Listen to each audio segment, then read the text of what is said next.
Hello Gopi. Sir. చూడండి ఇది ఇవాటి నుంచి సార్. రెండో యూనిట్ ఏంటంటే ఓకే సార్. నిష్పత్తుల విశ్లేషణ, రేషియో ఎనాలసిస్ అంటాం. నిష్పత్తుల విశ్లేషణ ఇది మీకు ఆల్రెడీ మొదటి యూనిట్ అంతా కూడా కంప్లీట్ అయిపోయింది. ఫస్ట్ మన సెలవులకు ముందు కొన్ని రోజులు చెప్పుకున్నాం. ఆ తర్వాత నేను కొన్ని రోజులు సెలవు పెట్టిన తర్వాత యూనివర్సిటీ హాలిడేస్ ఇచ్చింది. ఆ హాలిడేస్ ఇచ్చిన తర్వాత నుంచి మనం నిన్నటి వరకు కూడా ఫస్ట్ యూనిట్ గురించే చెప్పుకున్నాం. ఫస్ట్ యూనిట్లో థియరీ అంతా చెప్పుకున్నాం. ఆ తర్వాత ఊర్ధ్వరూప ఆదాయ నివేదిక చెప్పుకున్నాం, ఊర్ధ్వరూప ఆస్తువులు బట్టి చెప్పుకున్నాం, తులనాత్మక ఆదాయ నివేదిక చెప్పుకున్నాం, తులనాత్మక ఆస్తువులు బట్టి చెప్పుకున్నాం, సమపరిమాణ ఆదాయ నివేదిక, సమపరిమాణ ఆస్తువులు బట్టి ప్రవృత్తి శాతాలు అంతవరకు చెప్పుకున్నాం. అది ఫస్ట్ యూనిట్ అయిపోయింది. దాంతో ఇక్కడ నుంచి సెకండ్ యూనిట్ చాలా చాలా కష్టంగా ఉంటుంది, మోస్ట్ డిఫికల్ట్. ఇవాళ మీకు ఎన్ని పేజీలు పెట్టాను చూసారా నోట్స్? రా హలో గోపి, నోట్స్ నోట్స్ ఎన్ని పేజీలు పెట్టానో చూసారా? వాట్సాప్లో నోట్స్, వాట్సాప్లో 19 పేజీలు నోట్స్ పెట్టా. డౌన్లోడ్ అవుతలేదు సార్ అది. 19 పేజీలు. ఏదనుకుంటున్నారు? లీగల్ సైజ్ పేపర్స్ 19 పేజీలు ఉంది నోట్స్. అవంతా కూడా రావాల్సిందే, వస్తేనే మీకు లెక్కలు వస్తాయి. లేకపోతే ఊరినే ఏదో నేర్చుకోవడమే తప్ప లెక్కలు రావు. కాబట్టి ఆ సూత్రాలన్నీ కూడా చదవాల్సిందే. చాలా చాలా కష్టంగా ఉంటుంది. ఇందులో 2 మెథడ్స్ ఉంటాయి. ఫస్ట్ మెథడ్ ఏంటంటే వర్తకపు లాభ నష్టాల ఖాతా ఆస్తులు బట్టి ఇచ్చి కొన్ని కట్టమంటాడు, సూత్రాలు కట్టమంటాడు. అది ఈజీగానే ఉంటుంది. రెండోది ఏంటంటే ఊరిని ఆస్తులు బట్టి ఇస్తాడు. ఆస్తుల వైపున చేతిలో నగదు, ముగింపు సరుకు, రుణగ్రస్తులు ఇట్లా ఇచ్చేసి డాష్ పెడతాడు, క్వశ్చన్ మార్క్ వేస్తాడు. అదే అప్పుల వైపున మూలధనం, ఆ తర్వాత రుణదాతలు, చెల్లింపు బిల్లులు, ఇట్లా వాటాదారుని నిధులిచ్చి క్వశ్చన్ మార్క్ వేస్తాడు. వాటిని మనం ఫిలప్ చేయాలి. అది చాలా చాలా చాలా కష్టంగా ఉంటుంది. నాకే నేను డైరెక్ట్గా చేయలేను, వెంటనే ఒకేసారి ఐడియా రాదు. సూత్రాలన్నీ బాగా వస్తేనే చేయటం అనేది సాధ్యపడుతుంది. మీరేదో తేలికగా మాత్రం అనుకోవద్దు. చాలా చాలా కష్టంగా ఉంటుంది. చాలా జాగ్రత్తగా ఫస్ట్ చాప్టర్ కూడా ఎక్కువ మంది బాగా నేర్చుకోవాలా. గోపి ఒకడు, ఆ తర్వాత డిఎస్కే ఒకడు, ఆ తర్వాత సాలెం రాజు, వీళ్ళు మాత్రమే బాగా నేర్చుకున్నారు. మిగతా వాళ్ళు అప్పుడప్పుడు వస్తున్నారు, పోతూ ఉన్నారు. మరి రావాలి, రేపు పొద్దున నేనేం చేసేది ఏమీ లేదు. మీ అంతా మీరు నష్టపోతారు. జాగ్రత్తగా గుర్తుపెట్టుకోండి. ఎన్నిసార్లు చెప్పినా సరే, irrespective of my request you are neglecting, attend to classes. మీ కర్మ మీరు అనుభవిస్తారు. ఆ డేట్ పాల్గొడి పనికి వెళ్ళిపోయాడారా? వెళ్ళిపోయాడు సార్. ఎన్ని రోజులు చెప్పండి, నేను ప్రతిరోజు చెప్పండి రా, పని క్లాస్కి రారా అని చెప్పి. సరే చూడండి, నిష్పత్తుల విశ్లేషణ, రేషియో ఎనాలసిస్. నిష్పత్తుల విశ్లేషణ దాన్ని ఏమనిపిస్తామంటే మనం రేషియో ఎనాలసిస్ అంటాం ఇంగ్లీష్లో. ఆర్థిక నివేదికలలో మనకి ఫైనాన్షియల్ స్టేట్మెంట్స్ ఉంటాయి. ఆర్థిక నివేదికలలో వివిధ అంశాల మధ్య, ఆర్థిక నివేదికలలోని వివిధ అంశాల మధ్య సంబంధాన్ని నెలకొల్పి పరిమాణాత్మకంగా లెక్కించి వివరించేటువంటి ప్రక్రియనే ఏమనిపిస్తామంటే నిష్పత్తుల విశ్లేషణ అంటాం. తెలుగులో రేషియో అనాలిసిస్ని తెలుగులో నిష్పత్తుల విశ్లేషణ అంటాం. ఆర్థిక నివేదికలలోని వివిధ అంశాల మధ్య సంబంధాన్ని నెలకొల్పి పరిమాణాత్మకంగా లెక్కించి వివరించేటువంటి ప్రక్రియనే నిష్పత్తుల విశ్లేషణ అని చెప్పి చెబుతాం. ఈ విధానాన్ని, ఈ నిష్పత్తుల విశ్లేషణ అనేటువంటి అంశాన్ని, ఈ విధానాన్ని 1909వ సంవత్సరంలో అలెగ్జాండర్ వాల్ నిష్పత్తి విశ్లేషణ గురించి సమగ్ర విధానాన్ని రూపొందించడం జరిగింది. నిష్పత్తుల విశ్లేషణ గురించి సమగ్రమైనటువంటి విధానాన్ని రూపొందించాడు. ఆర్థిక నివేదికలలో వివిధ అంశాల మధ్య సంబంధాన్ని నెలకొల్పి పరిమాణాత్మకంగా లెక్కించి వివరించేటువంటి ప్రక్రియనే ఏమనిపిస్తామంటే నిష్పత్తుల విశ్లేషణ లేదా రేషియో ఎనాలసిస్ అని చెప్పి చెప్పడం జరుగుతుంది. ఈ విధానాన్ని 1909వ సంవత్సరంలో అలెగ్జాండర్ వాల్ అనేటువంటి శాస్త్రవేత్త ఈ నిష్పత్తుల విశ్లేషణ గురించి రూపొందించడం అనేది జరిగింది. అసలు నిష్పత్తి అంటే ఏంటంటే 2 అంశాలు లేదా చలనాల మధ్య, నిష్పత్తి అంటే ఏంటంటే 2 అంశాలు లేదా చలనాల మధ్య ఉండేటువంటి గణాత్మకమైనటువంటి సంబంధం. 2 అంశాలు కానీ లేదా 2 చలనాల మధ్య కానీ లేదా 2 చలరాశుల మధ్య కానీ ఉండేటువంటి గణాత్మకమైనటువంటి సంబంధాన్ని ఏమనిపిస్తామంటే నిష్పత్తి అని చెప్పి చెప్తారు. గణాత్మకమైన సంబంధాన్ని నిష్పత్తి అని చెప్పి చెప్పడం జరుగుతుంది. ఈ విధానాన్ని, నిష్పత్తి విశ్లేషణ అనే విధానాన్ని ఎవరు రూపొందించారంటే అలెగ్జాండర్ వాల్. 1909వ సంవత్సరంలో అలెగ్జాండర్ వాల్ అనేటువంటి వ్యక్తి దీన్ని రూపొందించాడు. ఈ ఇందులో అసలు నిష్పత్తి అంటే ఏంటి? రెండు అంశాల మధ్య లేదా రెండు చలరాశుల మధ్య ఉండేటువంటి గణాత్మకమైనటువంటి సంబంధాన్ని, అంటే లెక్కింపదగినటువంటి సంబంధాన్ని ఏమనిపిస్తూ ఉంటే నిష్పత్తి అని చెప్తాం. ఈ నిష్పత్తులను ఎన్ని రకాలుగా చెప్తారంటే 3 రకాలుగా చెప్పడం అనేది జరుగుతుంది. మొదటిది ఏంటంటే ఒక సంఖ్యను వేరొక సంఖ్యలో భాగంగా, ఉదాహరణకు నగదు ప్రస్తుత ఆస్తుల నిష్పత్తి ఈజ్ ఈక్వల్ టు 1.7:1 అని ఇచ్చాడు. నగదుకి ప్రస్తుత ఆస్తుల మధ్య ఉన్నటువంటి నిష్పత్తి ఎంత అన్నాడంటే, ఉదాహరణ చెప్తున్నా, 1.75:1 అని ఇచ్చాడు. అంటే దీని అర్థం ఏంటంటే ₹1 ప్రస్తుత ఆస్తులుగా ఉన్నట్లయితే వాటి చెల్లింపులకు లభ్యమయ్యేటువంటి నగదు 1.75 అని అర్థం. నగదు ప్రస్తుత ఆస్తుల నిష్పత్తి ఈజ్ ఈక్వల్ టు 1.75:1 అని చెప్పాడు. అంటే నగదు ప్రస్తుత అప్పుల నిష్పత్తి ఈజ్ ఈక్వల్ టు 1.75:1 అని అన్నాడు అనుకోండి. దాని అర్థం ఏంటంటే ప్రస్తుత అప్పులు ₹1 ఉంటే వాటి చెల్లింపుకు లభ్యమయ్యేటువంటి నగదు 1.75 ఉందని అర్థం. నగదుకు ప్రస్తుత అప్పులకు మధ్య ఉన్నటువంటి నిష్పత్తి ఈజ్ ఈక్వల్ టు 1.75:1 అని అర్థం అన్నాడంటే, మొదటిదేమో నగదంశము అని, రెండోదేమో ప్రస్తుత అప్పులు అని అర్థం. ప్రస్తుత అప్పులు ₹1 ఉన్నట్లయితే వాటిని చెల్లించడానికి లభించేటువంటి నగదు 1.75 ₹0.75 ఉందని అర్థం. నగదుకు ప్రస్తుత అప్పులకు నిష్పత్తి ఈజ్ ఈక్వల్ టు 1.75:1 అంటే ₹1 ప్రస్తుత అప్పులు, మొదటిదేమో నగదు, రెండోదేమో ప్రస్తుత అప్పులు. అంటే ఆ నిష్పత్తి ఎంత ఇచ్చాడు? 1.75:1 అన్నాడు. అంటే ₹1 ప్రస్తుత అప్పు ఉన్నట్లయితే ఆ ప్రస్తుత అప్పును చెల్లించడానికి మన దగ్గర ఉండేటువంటి నగదు, ₹1 ప్రస్తుత అప్పును చెల్లించడానికి మన దగ్గర ఉండేటువంటి నగదు ఎంత ఉందంటే 1.75 ఉందని చెప్పి భావించడం అనేది జరుగుతుంది. ఇది ఒక సంఖ్యను వేరొక సంఖ్యలో భాగంగా చెప్తారు. ఏంటిది? నిష్పత్తిని. రెండోది ఏంటంటే శాతాలలో కూడా నిష్పత్తిని చెప్పడం అనేది జరుగుతుంది. అంటే రెండు సంబంధిత అంశాల మధ్య సంబంధాన్ని శాతాలలో కూడా చెప్పవచ్చు. సాధారణంగా లాభదాయక నిష్పత్తులు, ప్రాఫిటబిలిటీ రేషియో అంటాం, లాభదాయక నిష్పత్తులను శాతాలలో తెలియచేయడం అనేది జరుగుతుంది. ఉదాహరణకు అమ్మకాలను స్థూల లాభంతో పోల్చి 30% అని చెప్పారనుకోండి. అమ్మకాలను స్థూల లాభంతో పోల్చి 30% అని చెప్పినట్లయితే దాని అర్థం ఏంటంటే ప్రతి ₹100 అమ్మకాలలో 30 రూపాయలు స్థూల లాభం ఉందని అర్థం. స్థూల లాభ శాతం 30% అన్నాడు. స్థూల లాభ శాతం 30% అంటే అర్థం ఏంటంటే అమ్మకాలలో 30% గ్రాస్ ప్రాఫిట్ అని, మిగిలింది అమ్మిన సరుకుల వ్యయమని అర్థం. అమ్మకాలలో 30% స్థూల లాభం, 30% స్థూల లాభం అన్నాడు అనుకోండి. దాని అర్థం ఏంటంటే ₹100 అమ్మకాలుగా తీసుకున్నట్లయితే అందులో ₹30 స్థూల లాభము అని, మిగిలిన ₹70 కాస్ట్ ఆఫ్ గూడ్స్ సోల్డ్, అమ్మిన సరుకుల వ్యయమని అర్థం. కాస్ట్ ఆఫ్ గూడ్స్ సోల్డ్, అమ్మిన సరుకుల వ్యయమని చెప్పి అర్థం. ఇది శాతాలలో చెప్తాం. ఒక సంఖ్యకు వేరొక సంఖ్యలో భాగంగా చెప్తాం. రెండోది ఏంటంటే శాతాలలో కూడా చెప్తాం. ఈ శాతాలలో ఎప్పుడు చెప్తామంటే లాభదాయక నిష్పత్తులలో ఈ నిష్పత్తిని శాతాలలో చెబుతాం.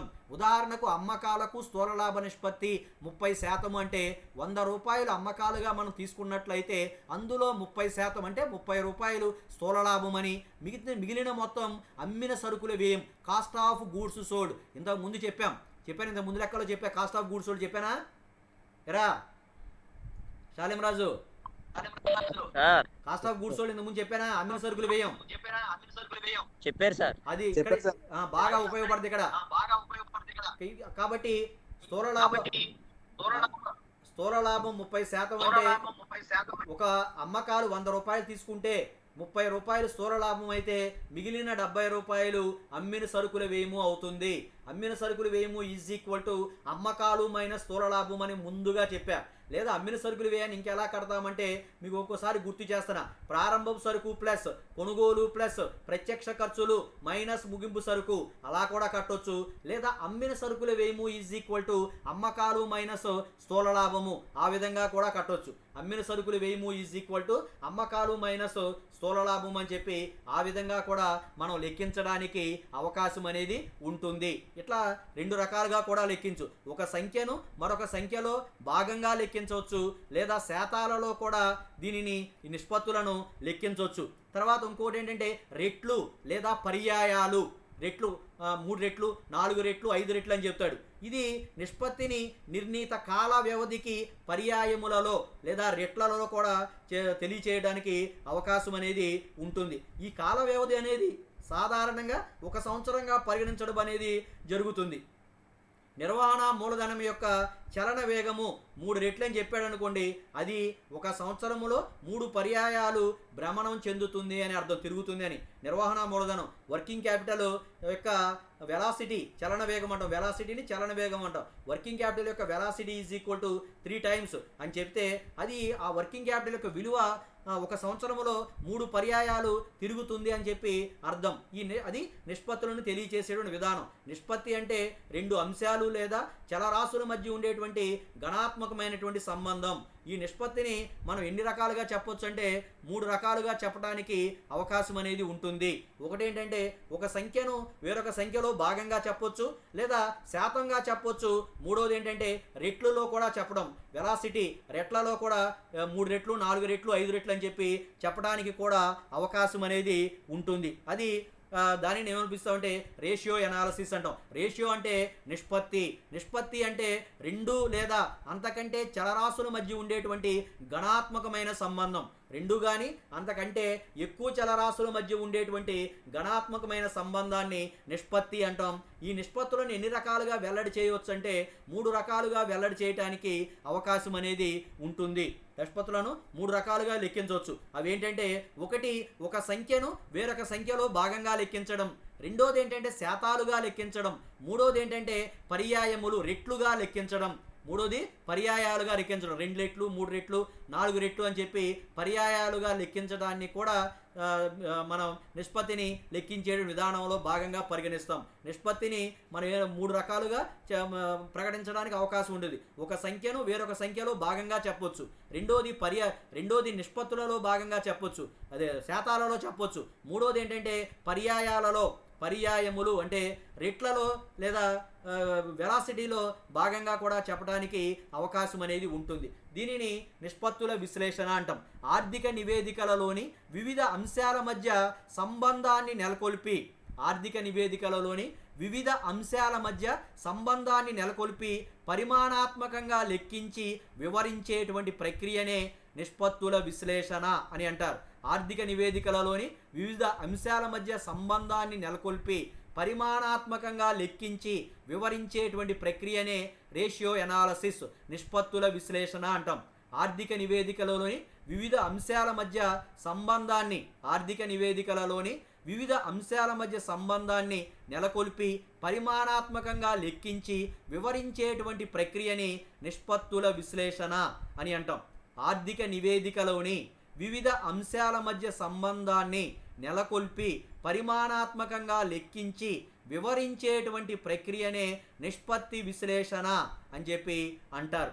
ఈ విధానాన్ని 1909లో అలెగ్జాండర్ వాల్ అనేటువంటి వ్యక్తి దీని గురించి సమగ్ర విధానాన్ని రూపొందించాడు. రేషియో అనాలిసిస్ గురించి సమగ్రమైనటువంటి విధానాన్ని ఎవరు రూపొందించారంటే 1909వ సంవత్సరంలో అలెగ్జాండర్ వాల్ అనేటువంటి ఈ శాస్త్రవేత్త దీని రేషియో అనాలిసిస్ గురించి ఒక సమగ్రమైనటువంటి కాంప్రహెన్సివ్ సిస్టమ్ని రూపొందించడం అనేది జరిగింది. ఇక దీని విశ్లేషణ చేయటం అర్థమైందా? నిష్పత్తుల విశ్లేషణ అంటే ఆర్థిక నివేదికలలోని వివిధ అంశాల మధ్య సంబంధాన్ని నెలకొల్పి పరిమాణాత్మకంగా లెక్కించి వివరించేటువంటి ప్రక్రియనే నిష్పత్తుల విశ్లేషణ అంటాం. ఆర్థిక నివేదికలు అంటే ఫైనాన్షియల్ స్టేట్మెంట్స్, ఆర్థిక నివేదికలలోని వివిధ అంశాల మధ్య సంబంధాన్ని నెలకొల్పి పరిమాణాత్మకంగా లెక్కించి వివరించేటువంటి ప్రక్రియనే నిష్పత్తుల విశ్లేషణ అని చెప్పడం జరుగుతుంది. ఆర్థిక నివేదికలలోని వివిధ అంశాల మధ్య సంబంధాన్ని నెలకొల్పి పరిమాణాత్మకంగా లెక్కించి వివరించేటువంటి ప్రక్రియనే నిష్పత్తుల విశ్లేషణ అని చెబుతాం. ఈ నిష్పత్తుల విశ్లేషణ అనేటువంటి అంశాన్ని 1909వ సంవత్సరంలో అలెగ్జాండర్ వాల్ అనేటువంటి వ్యక్తి సమగ్రంగా రూపొందించడం అనేది జరుగుతుంది. నిష్పత్తులను ఎన్ని రకాలుగా వెల్లడి చేయొచ్చు అంటే 3 రకాలుగా వెల్లడి చేయొచ్చు. ఒక సంఖ్యకు మరొక సంఖ్యలో భాగంగా చెప్పొచ్చు, లేదా రెండోది శాతాలుగా చెప్పొచ్చు, మూడోది పర్యాయము లేదా రెట్లుగా కూడా చెప్పడానికి 3 రెట్లు 4 రెట్లు 5 రెట్లు అని కూడా చెప్పడానికి అవకాశం అనేది ఉంటుంది. ఇక నిష్పత్తుల విశ్లేషణ వలన కలిగేటువంటి అడ్వాంటేజెస్ ఏంటి, నిష్పత్తుల విశ్లేషణ వలన కలిగేటువంటి ప్రయోజనాలు ఏంటంటే ఆర్థిక నివేదికలను సులభంగా అర్థం చేసుకోవటానికి నిష్పత్తుల విశ్లేషణ బాగా ఉపయోగపడుతుంది. సపోజు ప్రస్తుత నిష్పత్తి 2:1 అని అనుకోండి. ప్రస్తుత నిష్పత్తి అంటే ప్రస్తుత ఆస్తులు బై ప్రస్తుత అప్పులు. ప్రస్తుత నిష్పత్తి అంటే ప్రస్తుత ఆస్తులు బై ప్రస్తుత అప్పులు. ప్రస్తుత నిష్పత్తి 2:1 అని చెప్పాడు అనుకోండి, ప్రస్తుత ఆస్తులు ఎంత ఉన్నాయి, ప్రస్తుత అప్పులు ఎంత ఉన్నాయి అని చెప్పి మనం తెలుసుకోవాల్సినటువంటి అవసరం లేదు. ప్రస్తుత నిష్పత్తి 2:1 అన్నాడంటే ₹2 ప్రస్తుత ఆస్తులు ఉంటే ₹1 ప్రస్తుత అప్పు ఉన్నట్లుగా భావించడం జరుగుతుంది. ప్రస్తుత నిష్పత్తి current ratio is equal to 2:1 అంటే దట్ మీన్స్ 2 రెట్లేమో కరెంట్ అసెట్స్, ₹1 ఏమో కరెంట్ లైబిలిటీ. ప్రస్తుత ఆస్తులు అంటే ప్రస్తుత నిష్పత్తి అంటే ప్రస్తుత ఆస్తులు బై ప్రస్తుత అప్పులు, దట్ ఈజ్ ఈక్వల్ టు 2:1 అంటే ప్రస్తుత ఆస్తులు ₹2 ఉన్నట్లయితే ప్రస్తుత అప్పులు ₹1 ఉందని అర్థం. అట్లా ఈ వీటిని ఆర్థిక నివేదికలను సులభంగా అర్థం చేసుకోవడానికి రేషియో అనాలిసిస్ అనేది బాగా ఉపయోగపడటం అనేది జరుగుతుంది. తర్వాత ఇంకోటి ఏంటంటే ఆర్థిక నివేదికలలోని వివిధ అంశాల మధ్య గల సంబంధాన్ని తెలుసుకోవడానికి కూడా ఇది ఉపయోగపడుతుంది. ఏంటంటే సులభంగా అర్థం చేసుకోవడానికి ఉపయోగపడుతుంది. రెండోది 2 అంశాల మధ్య సంబంధాన్ని ఈజీగా తెలుసుకోవడానికి ఉపయోగపడుతుంది. సపోజ్ ప్రస్తుత నిష్పత్తి అని ముందే చెప్పా, 2:1 అంటే ప్రస్తుత ఆస్తులకి ప్రస్తుత అప్పులకి ఉన్న నిష్పత్తి 2:1 అంటే ₹2 ప్రస్తుత ఆస్తులు ఉన్నట్లయితే ₹1 ప్రస్తుత అప్పు ఉన్నట్టుగా భావించడం జరుగుతుంది. ఇట్లా 2 అంశాల మధ్య 2 అంశాలు ఆర్థిక నివేదికలలోని వివిధ అంశాల మధ్య సంబంధాన్ని నెలకొల్పడానికి కూడా ఈ రేషియో అనాలిసిస్ అనేది ఉపయోగపడుతుంది. తర్వాత గతంలోని ఆర్థిక నివేదికలను ఉపయోగించి నిష్పత్తి విశ్లేషణ మనం చేసామనుకోండి, మేనేజ్మెంట్ వారికి భవిష్యత్తులో సరైనటువంటి విధానాలను రూపొందించుకోవడానికి ఉపయోగపడుతుంది. మనం ఆర్థిక నివేదికలు అంటే ఇంతకుముందు గత సంవత్సరానికి సంబంధించిన నివేదికలు, వర్తక లాభ నష్టాల ఖాతా, ఆస్తివులు బట్టి ఇవన్నీ కూడా మనం ఫైనాన్షియల్ స్టేట్మెంట్స్, సమపరిమాణ ఆదాయ నివేదిక, తులనాత్మక ఆదాయ నివేదిక, వీటన్నిటిని కలిపి మనం ఆర్థిక నివేదికలు అంటాం. గత సంవత్సరానికి సంబంధించినటువంటి ఆర్థిక నివేదికలకి మనం రేషియో అనాలిసిస్ చేసినట్లయితే రాబోయే కాలంలో వీటి యొక్క పురోగతి అనేది ఏ విధంగా ఉంది అని చెప్పి ఫ్యూచర్ని ఎస్టిమేట్ చేయడానికి కూడా ఇది రేషియో అనాలిసిస్ అనేది ఉపయోగపడుతుంది. భవిష్యత్తుని అంచనా వేయడానికి కూడా ఇది ఉపయోగపడటం అనేది జరుగుతుంది. తర్వాత వీటిని అనాలిసిస్ చేయడం వల్ల మన సంస్థల యొక్క ఆర్థిక నివేదికల యొక్క శాతాలని ఇతర సంస్థలతో పోల్చడానికి, కంపేర్ చేయడానికి కూడా, తులనాత్మకంగా విశ్లేషణ చేయడానికి కూడా ఉపయోగపడుతుంది. ఇతర సంస్థల యొక్క పనితీరుతో తులనాత్మకంగా అంటే కంపారిటివ్గా కంపేర్ చేయడానికి, పోల్చడానికి కూడా ఇది ఉపయోగపడుతుంది. ఏంటంటే రేషియో అనాలిసిస్ అనేది ఉపయోగపడటం జరుగుతుంది.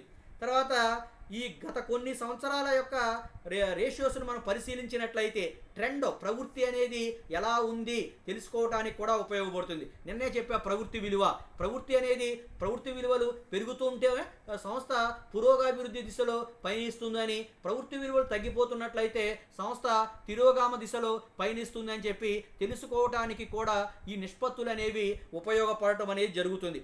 గత కొన్ని సంవత్సరాల ఆర్థిక నివేదికల నిష్పత్తి విశ్లేషణను లెక్కించినచో అది ప్రవృత్తి ధోరణను తెలియజేస్తుంది. అనగా సంస్థ ఆర్థిక పరంగా అభివృద్ధి చెందుతుందా, పురోగామి దిశలో ఉందా లేదా తిరోగామి దిశలో ఉందా అని చెప్పి తెలుసుకోవడానికి కూడా రేషియో అనాలిసిస్ అనేది ఉపయోగపడుతుంది.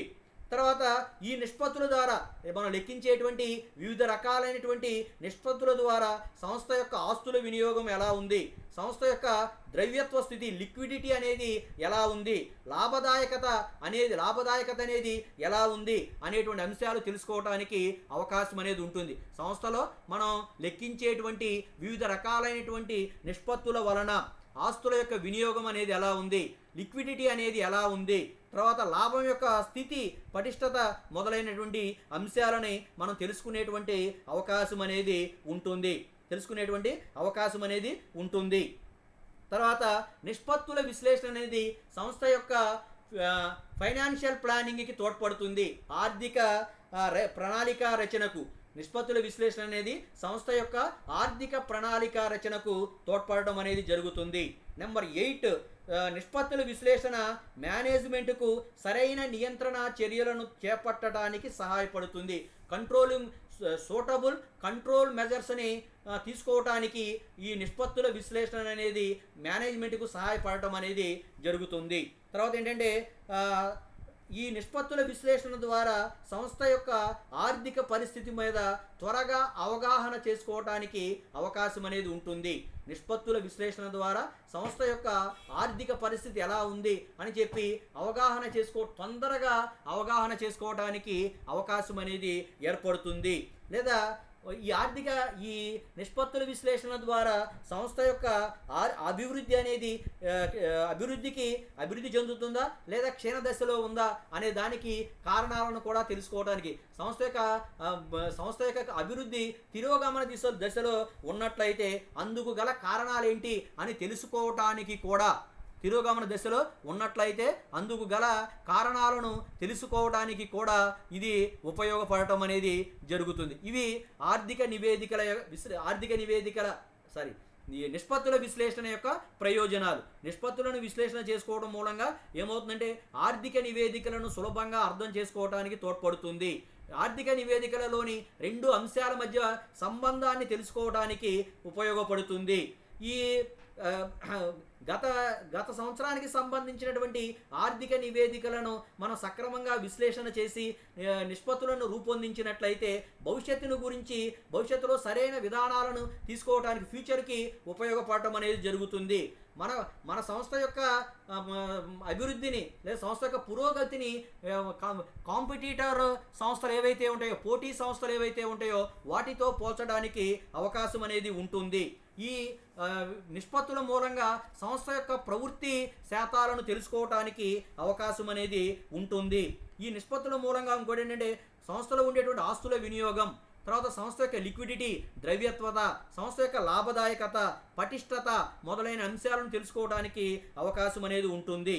నిష్పత్తి విశ్లేషణ సంస్థ యొక్క ఆర్థిక ప్రణాళిక రచనకు తోడ్పడుతుంది. నిష్పత్తి విశ్లేషణ సంస్థ యొక్క ఆర్థిక ప్రణాళిక రచనకు దోహదం చేస్తుంది. తర్వాత నిష్పత్తి విశ్లేషణ మేనేజ్మెంట్కు సరైనటువంటి నియంత్రణ చర్యలను చేపట్టడానికి సహాయపడుతుంది.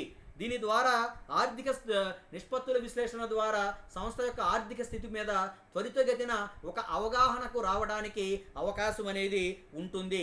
ఒకవేళ సంస్థ యొక్క ఆర్థిక పరిస్థితి తిరోగమన దశలో ఉన్నట్లయితే అందుకు ఉన్నటువంటి కారణాలను ఎనాలసిస్ చేయడానికి, తెలుసుకుని విశ్లేషణ చేయడానికి కూడా అవకాశం అనేది ఉంటుంది. అవి నిష్పత్తుల విశ్లేషణ యొక్క ప్రయోజనాలు. ఇక నిష్పత్తుల విశ్లేషణ వల్ల ఇన్ని ప్రయోజనాలు ఉన్నాయి. నిష్పత్తులను విశ్లేషించడం వల్ల కలిగేటువంటి ప్రయోజనాలు ఇన్ని ఉన్నప్పటికీ దీని వలన కొన్ని డిసడ్వాంటేజెస్, నిష్పత్తుల విశ్లేషణ యొక్క పరిమితులు కూడా కొన్ని ఉన్నాయి. నిష్పత్తులను విశ్లేషణ చేయడం వల్ల కలిగేటువంటి పరిమితులు ఏంటంటే, నిష్పత్తులను ఏం చేస్తారంటే ఆర్థిక నివేదికల ఆధారంగా లెక్కిస్తారు. అంటే మనకి గత సంవత్సరం వచ్చినటువంటి వర్తకపు లాభ నష్టాల ఖాతా, ఆస్తిని బట్టి వీటి ఆధారంగా ఆర్థిక నివేదికలను లెక్కించడం అనేది జరుగుతుంది. ఆర్థిక నివేదికలను తప్పుదారి పట్టించే విధంగా తయారు చేసినట్లయితే, సంస్థ గత సంవత్సరం తయారు చేసినటువంటి ఆర్థిక నివేదికలలో ఇన్ఫర్మేషన్ అనేది కరెక్ట్గా లేకుండా తప్పుదారి పట్టించే విధంగా ఉన్నట్లయితే ఉన్నట్లయితే నిష్పత్తులను విశ్లేషణ చేయడం ద్వారా సంస్థ యొక్క సరైనటువంటి ఆర్థిక పరిస్థితిని మనం తెలుసుకోలేం. ఎందుకంటే గత సంవత్సరపు ఆర్థిక నివేదికల మీద ఆధారపడి మనం నిష్పత్తులను విశ్లేషణ చేస్తాం కాబట్టి గత సంవత్సరపు ఆర్థిక నివేదికలలో ఉండేటువంటి ఇన్ఫర్మేషన్ సరైనది కాకపోయినట్లయితే దాని ఆధారంగా మనం తయారు చేసినటువంటి రేషియో అనాలిసిస్ నిష్పత్తుల విశ్లేషణ కూడా సరైనటువంటి ఫలితాలను ఇవ్వదు. రెండోది ఏంటంటే ధరల మార్పుల వలన ద్రవ్యం యొక్క విలువ అనేది ఎప్పుడూ మారుతూ ఉంటుంది. గత 10 సంవత్సరాల కింద ఉన్నటువంటి రూపాయి విలువ ప్రస్తుతం ఉన్నటువంటి రూపాయి విలువకి తేడా అనేది ఉంటుంది. గత 10 సంవత్సరాల క్రితం 1 లక్ష రూపాయలు పెట్టి మనం ఒక ఎకరం పొలం మనం కొనగలిగినట్లయితే అదే పొలాన్ని ఇప్పుడు మనం ఒక 10 లక్షల రూపాయలు పెట్టి కొనాల్సినటువంటి ఆవశ్యకత అనేది ఉంటుంది. దాని విలువ 10 రెట్లు పెరిగిపోయింది. కాబట్టి గతంలో ఉండేటువంటి రూపాయి విలువ ప్రస్తుతం ఉన్నటువంటి రూపాయి విలువ ఎప్పుడూ కూడా ఒకే రకంగా ఉండదు. ఎప్పుడూ కూడా ఏమవుతుందంటే ధరలో మార్పుల వలన ద్రవ్యం యొక్క విలువ అనేది ఎప్పటికప్పుడు మారిపోతుంటుంది.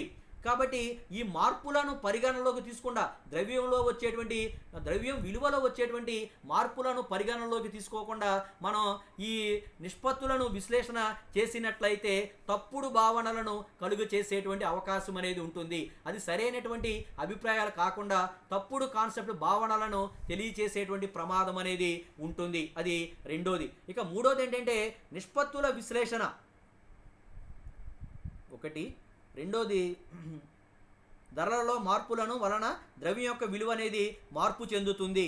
ఈ మార్పులను పరిగణనలోనికి తీసుకోకుండా నిష్పత్తులను విశ్లేషణ చేసినట్లయితే ఏమవుతుందంటే తప్పుడు భావాన్ని కలిగించేటువంటి అవకాశం అనేది ఉంటుంది. మూడోది నిష్పత్తుల విశ్లేషణ కేవలం పరిమాణాత్మక అంశాలకు మాత్రమే తోడ్పడుతుంది. నిష్పత్తుల విశ్లేషణ అనేది కేవలం పరిమాణాత్మకమైన అంశాలను పరిశీలించడానికి మాత్రమే తోడ్పడుతుంది. అంటే ఫిగర్స్లో చెప్పడానికి వీలైనటువంటి అంశాలను మాత్రమే చెబుతుంది. కానీ ఫిగర్స్లో చెప్పడానికి వీలు లేనటువంటి గుడ్ విల్ కానీ సంస్థలో పనిచేసేటువంటి ఉద్యోగస్తుల యొక్క నీతి నిజాయితీలు కానీ వీటిని గురించి చెప్పడానికి ఈ రేషియో అనాలిసిస్ అనేది ఎంత మాత్రమూ కూడా ఉపయోగపడదు. గుణాత్మక అంశాల ప్రభావాన్ని ఇది పరిగణలోకి తీసుకోకూడదు.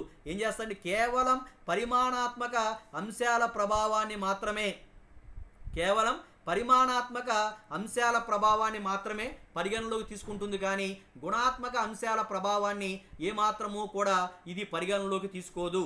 నెక్స్ట్ ఇంకోటి ఏంటంటే ఈ సంస్థ యొక్క పనితీరును నాలుగోది సంస్థ యొక్క పనితీరును పరిశీలించడానికి ప్రమాణాలను నిర్ణయించడం ఎంతో కష్టమైంది. ఎందుకంటే ఒక సంస్థకు మరొక సంస్థకు పరిశ్రమకు మరొక పరిశ్రమకు తేడాలనే ఉంటాయి. కాబట్టి అన్ని సంస్థలకు అన్ని పరిశ్రమలకు ఒకే రకమైనటువంటి స్టాండర్డ్స్ ప్రమాణాలను నిర్ణయించడం అనేది సాధ్యం కాదు. ఈ స్టాండర్డ్స్ నిర్ణయించడం అనేది పరిశ్రమకు తేడా ఉంటుంది. పరిశ్రమలో ఉండేటువంటి విభిన్న సంస్థల మధ్య విభిన్న పారామీటర్స్ అనేవి ఉంటాయి. కాబట్టి అన్ని రకాల సంస్థలకు కూడా ఒకే రకమైనటువంటి స్టాండర్డ్స్ని మెయింటైన్ చేయడం నిర్ణయించడం అనేది సాధ్యం కాదు.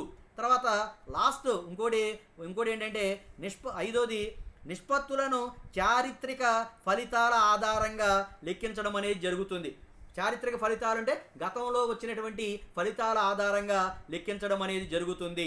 ఆ తర్వాత సంస్థలోని విధానాలు ఎప్పటికప్పుడు మారిపోతూ ఉంటాయి. వాటి సహాయంతో భవిష్యత్ ప్రణాళికలు రూపకల్పన చేయడం అనేది కష్టతరమవుతుంది.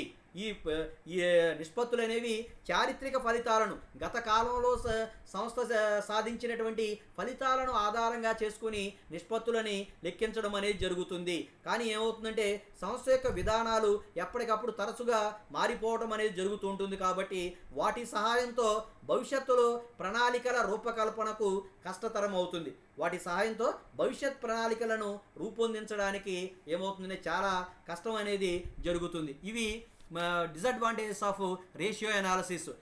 చాలా ఇంపార్టెంట్. రేషియో అనాలిసిస్ యొక్క అంటే ఏంటి, ప్రయోజనాలు, పరిమితులు, ఇవి 5 మార్క్స్ అడగవచ్చు లేదా 10 మార్క్స్ కూడా అడుగుతాడు. నిష్పత్తుల విశ్లేషణ, అడ్వాంటేజెస్, తర్వాత డిసడ్వాంటేజెస్ గురించి మనం ఇప్పుడు చెప్పుకున్నాం. ఇక తర్వాత నిష్పత్తుల యొక్క విశ్లేషణ అయిన తర్వాత నిష్పత్తుల్లో రకాలు చూడండి.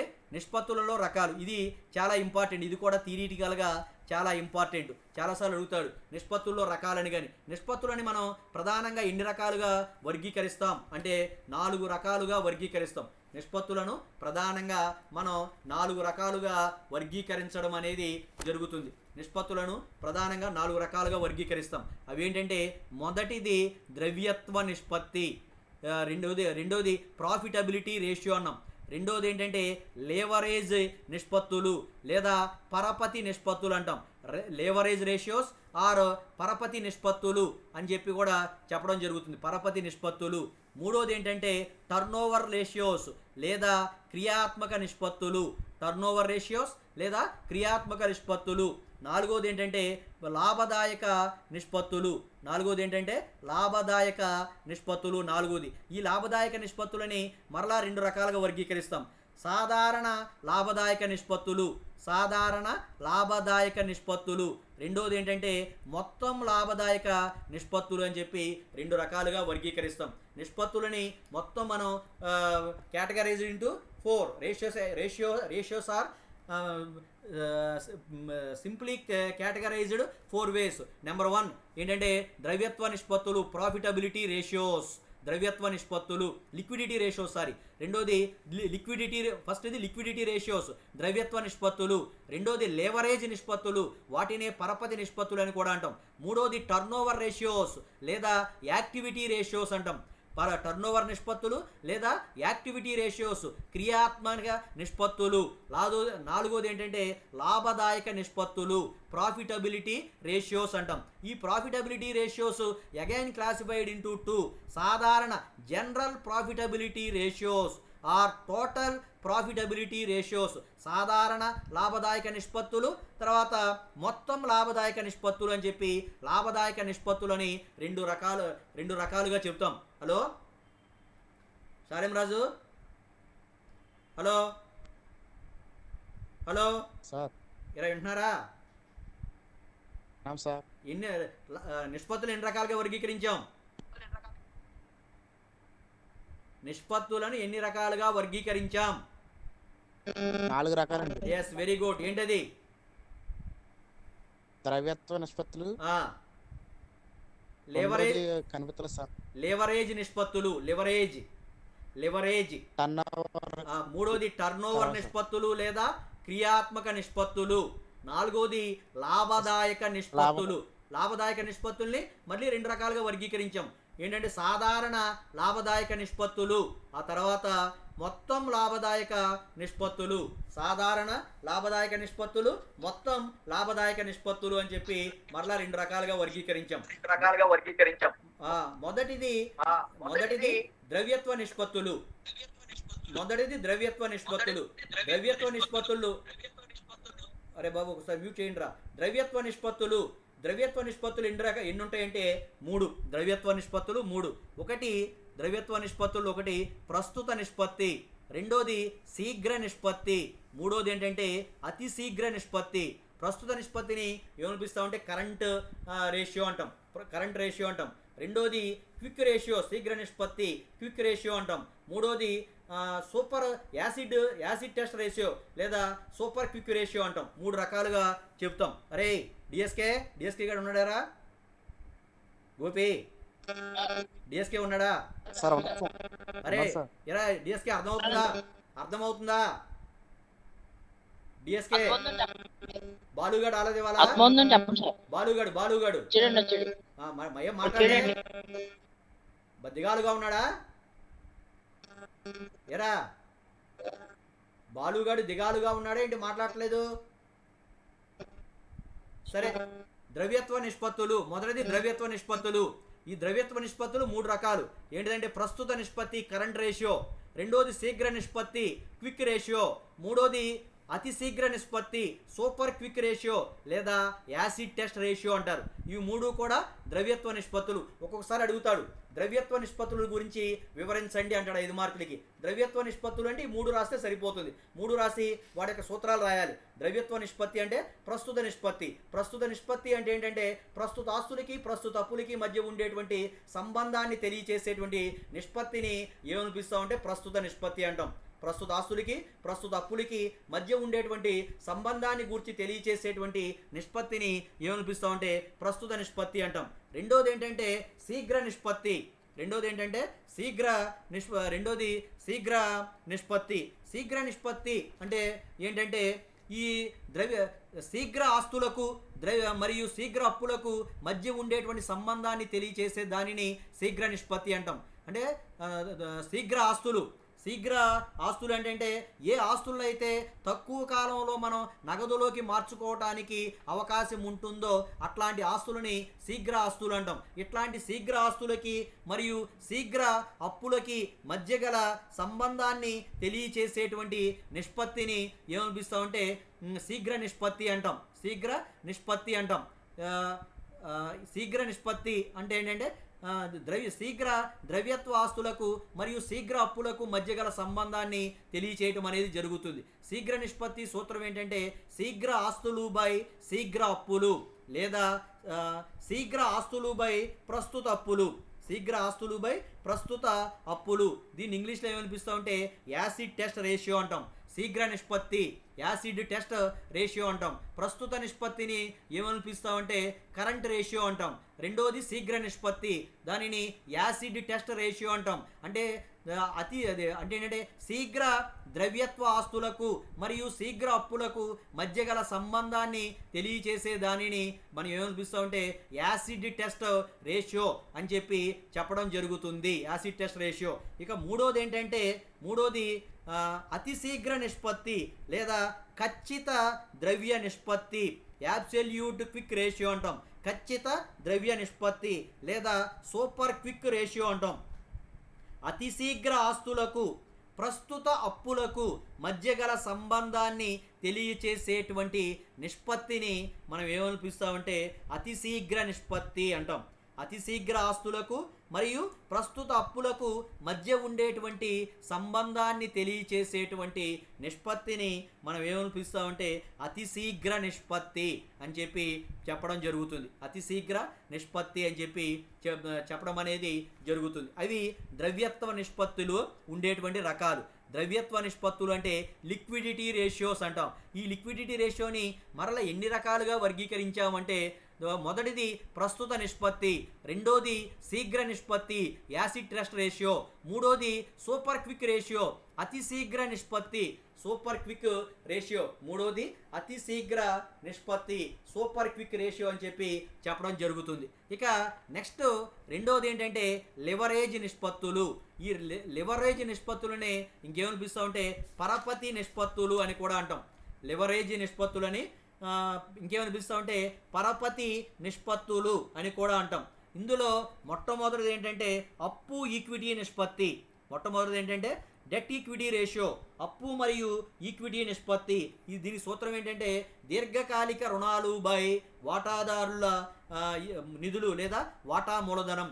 అప్పు ఈక్విటీ నిష్పత్తి ఈజ్ ఈక్వల్ టు అప్పు అంటే అప్పు అంటే ఇక్కడ ఏంటంటే లాంగ్ టర్మ్ లయబిలిటీస్, దీర్ఘకాలిక రుణాలు బై వాటాదారుల నిధులు.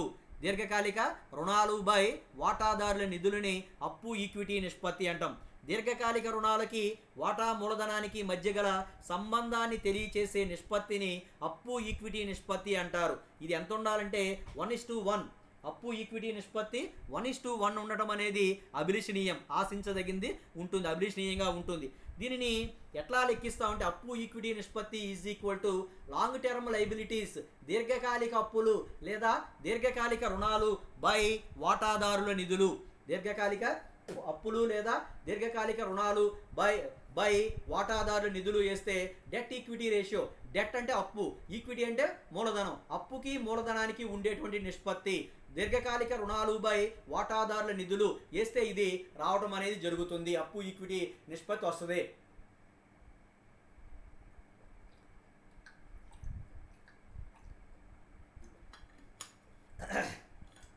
అప్పు ఈక్విటీ నిష్పత్తి అనేది రావడం జరుగుతుంది.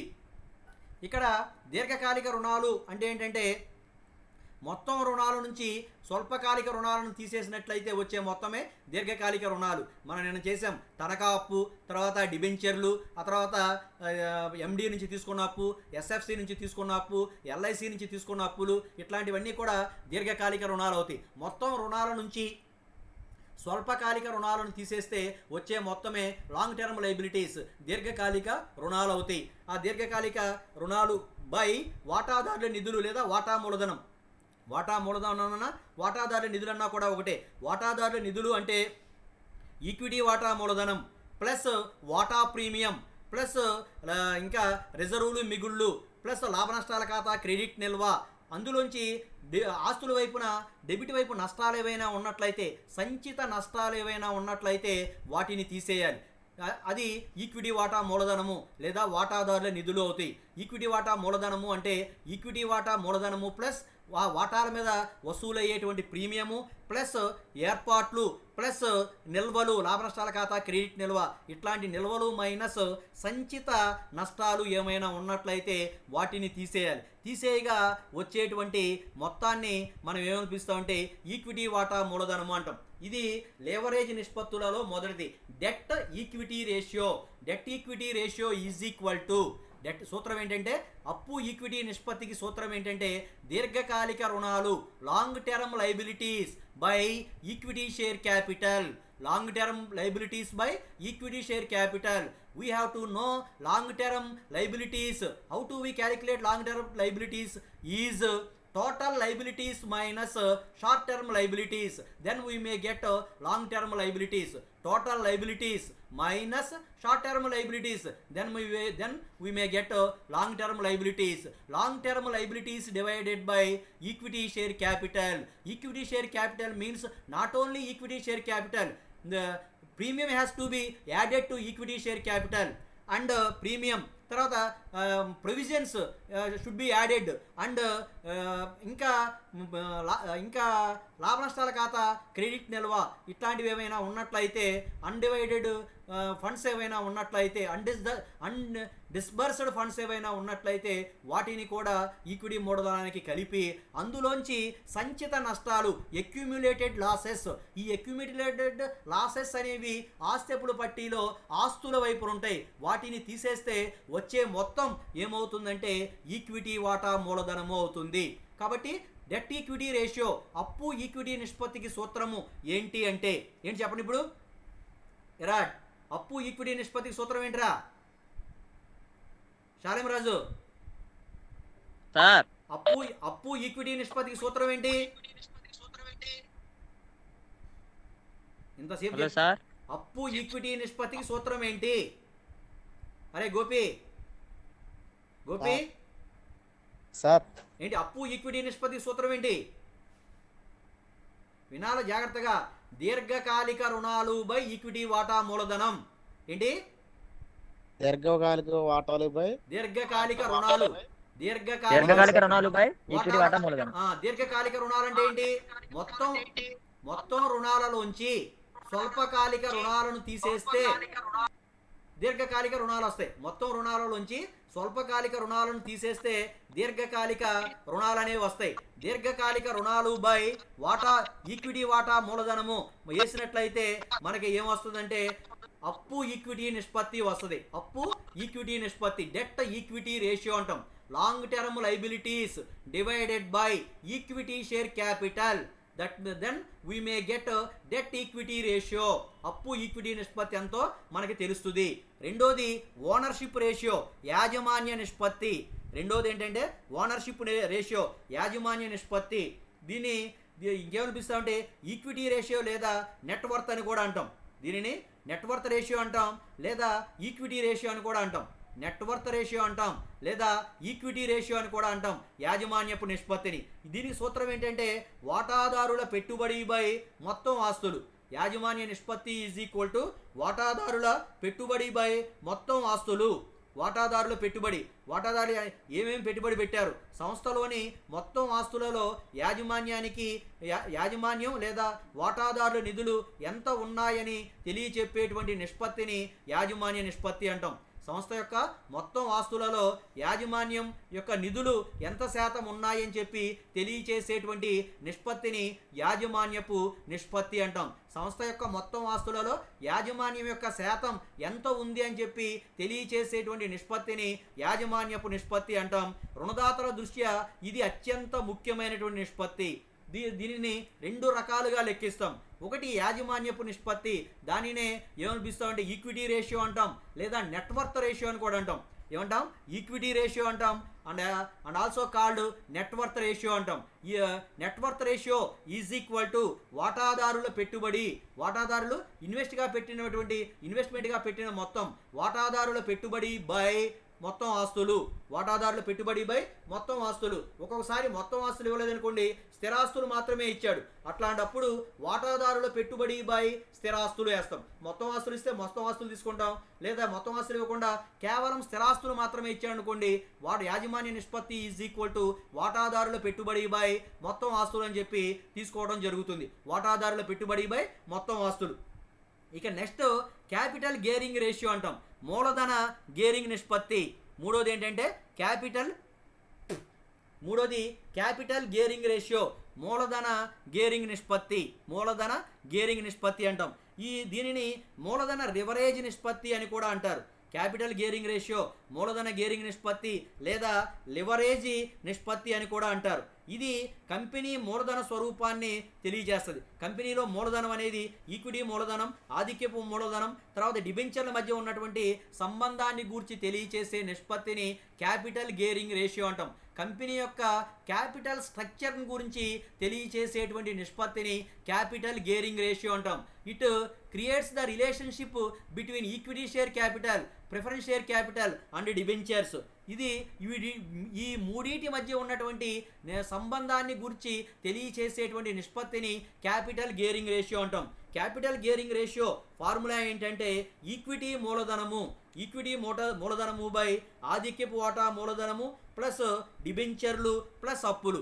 ఈక్విటీ వాటా మూలధనము బై ఆధిక్యపు వాటా మూలధనము ప్లస్ డిబెంచర్లు ప్లస్ అప్పులు, వీటికి ఇది సూత్రం. Capital gearing ratio is equal to equity share capital divided by PS capital, preference share capital plus debentures plus other liabilities. అది క్యాపిటల్ గేరింగ్ రేషియోకి సూత్రం.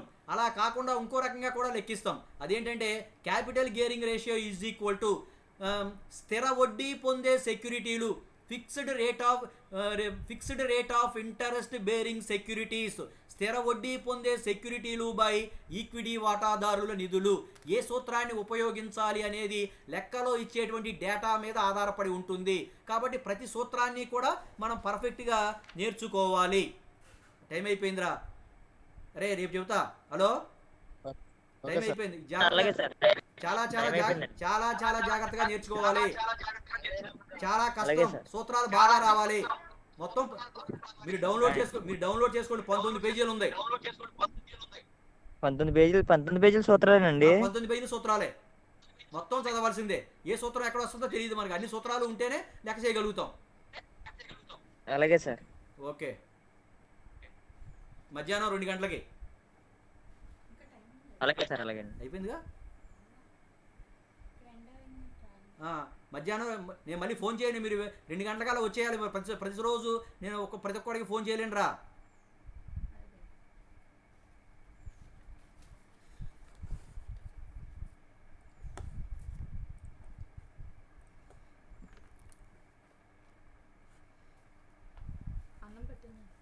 తిందామా?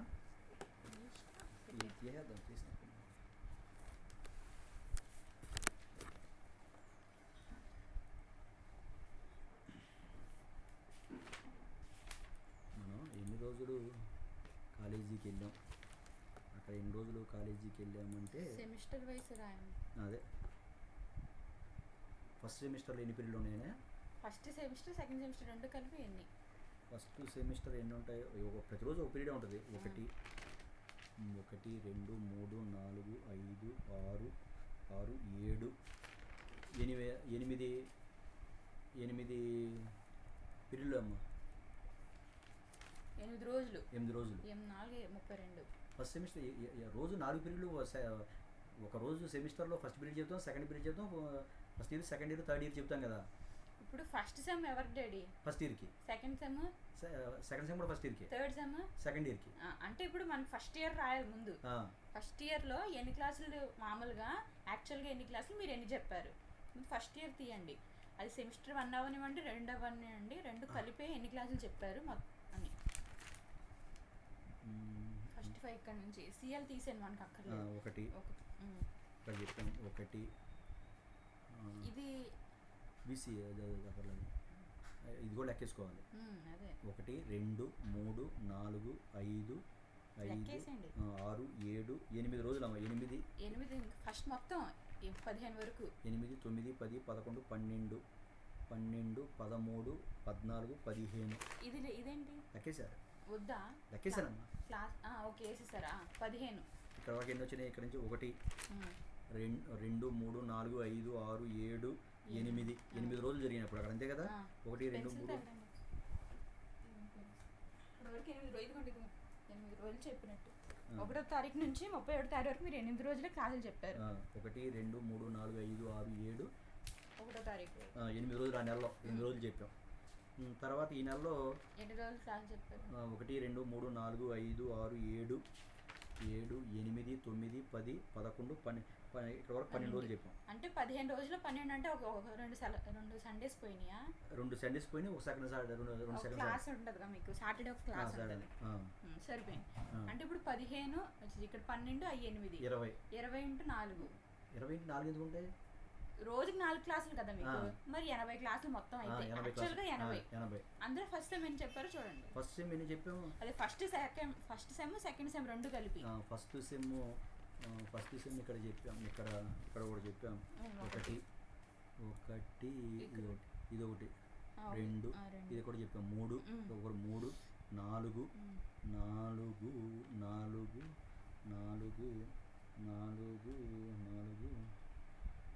5 చెప్పాం. సెమిస్టర్ 2 కూడా లెక్కేసండి. ఫస్ట్ సెమ్లోనేమో 5 మనకి వచ్చినాయి 80 క్లాస్. First sem 5. సెకండ్ సెమ్లో ఎన్ని రోజులు జరిగితే 2 రోజులు చెప్పేసాం. సెకండ్ సెమ్లో 1 2 3. ఫస్ట్ సెమ్లో ఒక క్లాస్ ఇక్కడ చెప్పానమ్మా. పర్లేదు సరే. 1 2 3 4 5 6 7 8 9 10 11 12 వచ్చినాయిగా. 1 2 3 4 5 6 7 అంతేలే. 8 9 10 11 ఈరోజు టైం టేబుల్ లేదు. 11. ఇప్పుడు ఏంటి అందులో 11 క్లాసులు ఏమని చెప్పింది? 11 ముందు ఒకటి 8 19 చెప్పాం. 19 ఎన్ని ఉండాలి మొత్తం మనకి? అవును ఒకసారి రాసుకుంటాను. 19 క్లాసులు చెప్పినట్టు మీరు ఫస్ట్ సెమ్. మామూలుగా ఫస్ట్ సెకండ్ కలిపి. ఫస్ట్ సెకండ్ కలిపి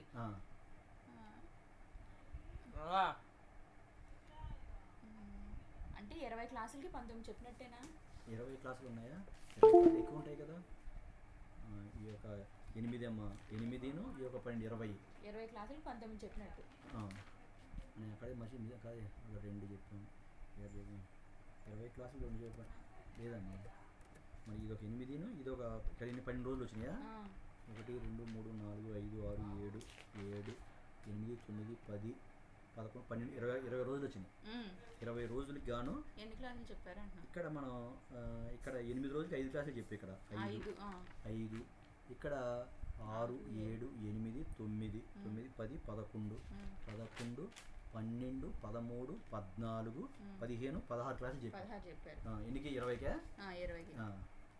అంటే మనం ఇప్పుడు చూడండి ఈయన నంబర్ ఆఫ్ క్లాసెస్ షెడ్యూల్డ్ 62 అని రాశారు. ఆయన రాసుకోవడానికి ఉండేది ఫస్ట్ క్లాస్ ఫైనల్ ఇయర్ ఉండదు. ఆయన సెకండ్ ఇయర్ ఉంటాయి. అయితే ఓకే. మనకి ఫస్ట్ సెమ్ కానీ సెకండ్ సెమ్ కానీ మొత్తం మీద 20 క్లాసులు చెప్పారు. దానికి 16 వచ్చినాయి. అంటే 16 మీరు చెప్పారు. దాని పర్సంటేజ్ రాయాలి. ఇప్పుడు మనం 95 అదే మొత్తం పోయింది. 80% చెప్పినట్టు. ఇప్పుడు మొత్తం మీద అన్ని రోజులు ఎన్ని స్టూడెంట్స్ ఫస్ట్ ఇయర్ ఆయనకి ఎంతమంది? మీకు 29. ఈయన 102 రాశారు. మొత్తం కాలేజ్ టైం 102 రాశారు. 29 నాకు. Number of students attended as individuals ఏంటి ఎన్ని రోజుల్లోనా? మరి ఏంటో ఏం రాసాడు? 41 రాశారు. 41 అంటే రోజు ఎంతమందనా లేదంటే number of classes schedule number of students enrolled first year కానీ 29. Number of students attended as individuals నాకు 14 అంటే యావరేజ్ మీద. Number of students attended as group అంటే ఎక్కువగా అటెండ్ అయ్యి 10 మంది గ్రూప్ కిందనా? ఆ, అదే లేకపోతే ఒకళ్ళు ఆన్లైన్లో వీడియో కనిపించి ఇద్దరు ముగ్గురు కలిపి కూర్చున్నారు అలా అట్లా అంటారా? కాదు. అది 11 మంది ఎక్కువ 11 వేసినా 11 number of students attendance group 11, percentage of attendance అదే వచ్చేసింది. తర్వాత సెమిస్టర్ 4 అయిపోయింది. సెమిస్టర్ 1 ఇక్కడ సెమిస్టర్ 4 గ్రూప్గా అటెండ్ అయితే అది ఇద్దరు ముగ్గురు కలిసి అటెండ్ అయినట్టు అనుకుంటా. ఒకసారి అడగండి మీ వాళ్ళు. బాలగురావు గారిని అడగండి. ఆయన తెలియదు, ఆయన అసలు చెప్పరు.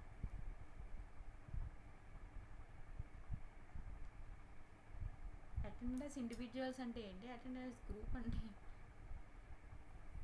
ఫిజిక్స్ మేడం చేయరా డాడీ? మరి చెప్పరంటారా? వాడు బిజీగా ఉంటారు.